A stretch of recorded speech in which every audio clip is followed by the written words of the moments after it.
Con su venia, diputada presidenta. Cuando tengan 36 millones de votos, vamos a tratar de escuchar sus consejos. Mientras tanto, solo debatiremos cuando lo veamos pertinente. Se presenta ante nosotros la minuta que contiene el proyecto de decreto por el que se pretende reformar, adicionar y derogar diversas disposiciones de la Constitución Política de los Estados Unidos Mexicanos. Este proceso se centra en la simplificación orgánica, un aspecto clave que busca optimizar la estructura administrativa de nuestro país. El objetivo primordial de esta minuta es reincorporar la administración pública federal a las funciones que actualmente desempeñan los organismos constitucionales autónomos y los órganos reguladores en materia energética, lo que representa un cambio significativo en la gestión y la supervisión de estas áreas fundamentales. Algo de historia para recordar el pasado. No es desconocido que desde principios de la década de los 80, los gobiernos previos al encabezado por el presidente Andrés Manuel López Obrador implementaron un proceso de reestructuración de la administración pública. Este proceso incluyó la creación de órganos constitucionalmente autónomos, los cuales poseen una cierta independencia constitucional. Estos organismos se convirtieron en poderes públicos distintos a los tres poderes tradicionales, dotados de personalidad jurídica, libertad presupuestaria y orgánica, así como autonomía de gestión. Sin embargo, a pesar de esa independencia formal, la realidad es que los órganos constitucionales autónomos en México han evidenciado una notable falta de legitimidad democrática. Fueron creados como respuesta a la privatización de empresas paraestatales y a las recomendaciones de organismos internacionales que abogan por descentralizar la administración pública federal. No obstante, esta creación no ha resultado en un verdadero proceso de descentralización, sino más bien en una desconcentración administrativa donde se han transferido funciones a niveles más bajos de administración, manteniendo el poder de decisión a un nivel centralizado. Además, estos organismos no se han consolidado como entidades técnicas e imparciales, sino que han garantizado intereses privados, cooptando núcleos académicos, políticos, económicos y de representación social. La normatividad vigente que le da sentido a esta minuta de reformas. En el primer párrafo del artículo 134 de la Constitución, establece que los recursos económicos de la Federación, las entidades federativas y los municipios deben ser administrados con eficacia, eficiencia, economía, transparencia y honradez. Esto se establece con el fin de cumplir los objetivos para los cuales están destinados dichos recursos.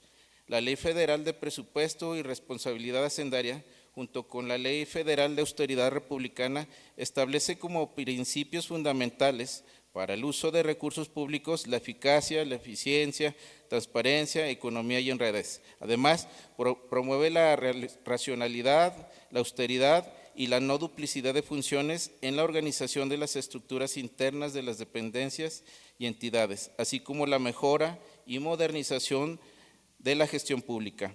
En el Plan Nacional de Desarrollo 2019-2024, en el apartado titulado "El mercado no sustituye al Estado", hago énfasis en este punto, el mercado no sustituye al Estado, se destaca que los gobiernos anteriores redujeron el Estado a un aparato administrativo al servicio de grandes corporaciones, lo que resultó en dispendio, suntuosidad y frivolidad a costa del erario público, una situación que busca erradicar de manera efectiva. Sobre el impacto presupuestario, la Secretaría de Hacienda y Crédito Público señaló que el proyecto de reformas que hoy estamos analizando carece de impacto significativo, ya que no se crean ni modifican entidades públicas, plazas ni programas de las dependencias y entidades públicas en términos presupuestales. Asimismo, no se establecen destinos específicos de gasto público, ni se prevén atribuciones o funciones que requieran una mayor asignación de recursos públicos, ni hay disposiciones que afecten la regulación presupuestaria. Es por esto que plantearé una serie de argumentos a favor. Primero, la modificación estructural propuesta responde a la exigencia del marco jurídico nacional que reconoce la supremacía del interés general público y social sobre el interés privado. Este principio es fundamental para el ejercicio efectivo de los derechos humanos y el disfrute de los bienes comunes de la nación. Se plantea una reorganización administrativa del Estado mexicano alineada a los principios de racionalidad, austeridad, eficacia y eficiencia, así como el derecho a una mejor administración pública.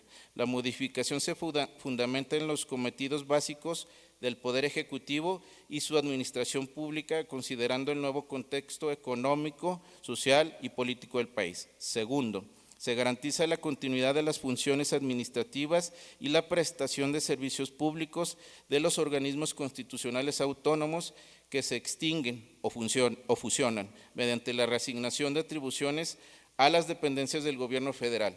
Las modificaciones estructurales buscan atender las obligaciones y garantizar los derechos en las materias correspondientes, reconceptualizando la administración pública y la organización del Estado. Se preservan los bienes y los valores tutelados en el orden constitucional, sin menoscabo de los derechos de las personas. Además, se fomenta la interacción del sector privado en un esquema solidario de bienestar donde prevalece el interés social sobre el privado. Y, tercero, se evita la duplicidad de funciones, promoviendo la eficiencia y eficacia administrativa con austeridad republicana. Esto se traduce en la generación de ahorros presupuestales que permitirán priorizar el gasto social utilizando los recursos públicos con eficacia, eficiencia, transparencia, economía y honradez.